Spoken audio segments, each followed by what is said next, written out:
मुंबई की तपती गर्मी से राहत देने के लिए जब मानसून मुंबई के दरवाजे पे दस्तक देने लगता है, तब मुंबई के लोगों को बरसात की जो खुशी नसीब होने वाली होती है उसका ठिकाना नहीं रहता और लोगों का मन बरसात में भीगने के लिए तड़प उठता है और उसी बरसात के वजह से आने वाले उसके दूसरे रूप को इट मीन्स वाटरफॉल जो झरना होता है उसके पीछे भागने लगता है।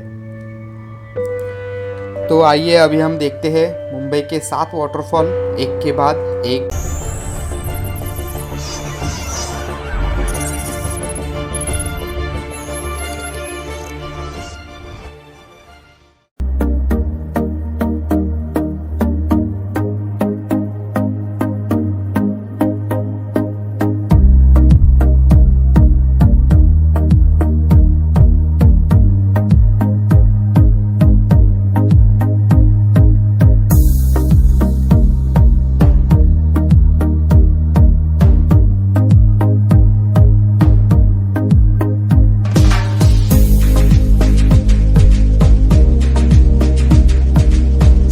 रेलवे के वांगनी स्टेशन से